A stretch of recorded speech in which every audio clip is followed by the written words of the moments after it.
Jacob's Quest, and today I just got back from watching M3GAN, the new Blumhouse horror movie with some comedy in there, and there's gonna be a full spoiler review. I'm not gonna do like a whole play-by-play of the entire plot, but for this movie, you don't really need to anyways, because if you've seen the trailer, and if you've seen other horror movies where the toy comes to life, or the AI goes wrong, or the robot, misunderstands its rules and it evolves, you kind of know exactly what's happening in this movie. Like the trailer's not misleading you in any way, really.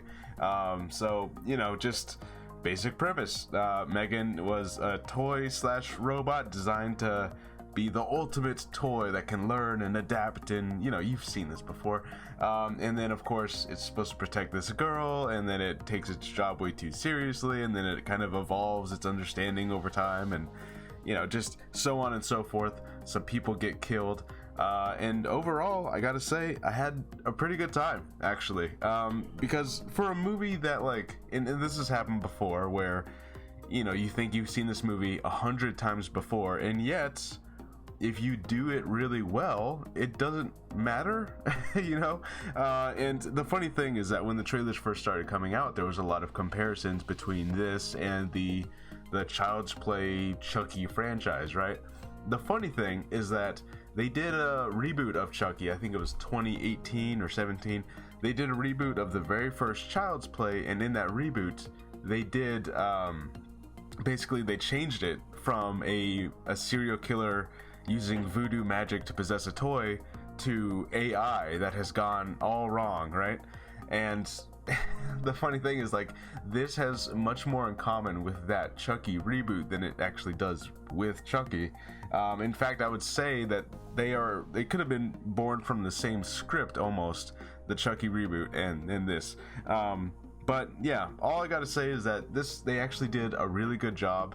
The child actor, the lady mom aunt who's now a guardian of this niece who horrible accident happened and now she's in charge, and they actually play off that really well. Of this lady never intended to have kids. She was very career oriented, and so all of this is dropped in her lap, but then she sees she can kind of take advantage of the situation by using her new robot she's been working on to kind of work with the kid, and all of a sudden, hey, I don't need to be responsible for this. So they actually do kind of dive into a lot of how children develop at an early age, and how they need to, after a traumatic event, they need to connect to a person and not like a phone or an AI. So there's all kinds of little issues kind of snuck in here about how long should kids be on their iPad all day, which, hey, I'm not a parent, that's not a thing I have to deal with, but I do know that that's a thing, right? Kids are always on their phones these days, right? So, the fact that they threw that in there, but they also didn't kind of make it seem like, the only way I can describe it, they didn't make it seem like a boomer moment, I guess. People don't even say boomer anymore, but they didn't make it seem like the movie is lecturing you against using your phone. They kept it focused on small children who are developing.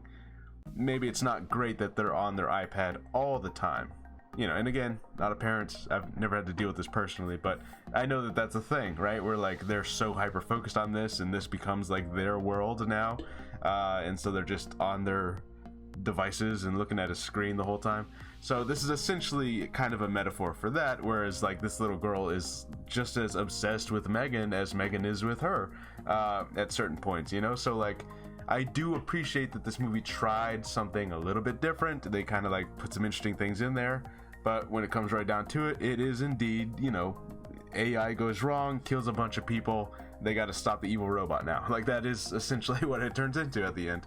And there are, of course, what do they call them? Chekhov's guns, right? Where they introduce this older robot that you have to put on these gloves for, and you control this more analog type robot that she made a long time ago, and of course that comes in at the end, and they have to fight M3GAN using that robot. And I was like, yes, they're actually doing it. So even though a lot of things in this movie, if you've seen enough movies, you know exactly which characters are gonna die, exactly what things from the beginning of the movie are gonna come back at the end of the movie.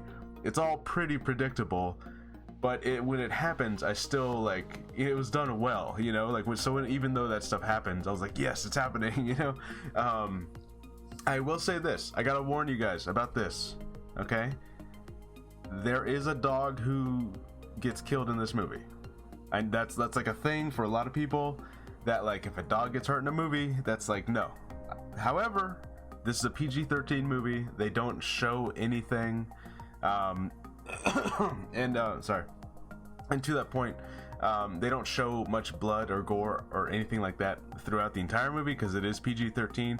I didn't feel like that took away anything from the movie, and I know some people might be like, oh, I wish it was, you know, more gory and like gross and stuff, because it could have been, it easily could have been that movie. And I'm sure when it comes to releasing it, maybe there will be an R-rated or unrated cut of this movie, so that's very possible. But the version we actually get in theaters, PG-13, I was fine with it. I didn't feel like I was really missing out at all. And again, they don't show anything with the dog, so you know what I mean. So like if you think you're able to get over that hump of like, oh no, something happens to a dog, you know, there you go. As far as M3GAN herself, I don't entirely know what was behind this. I'm sure there was like a mixture of puppetry and animatronic and CG elements, and then person just in a mask and costume.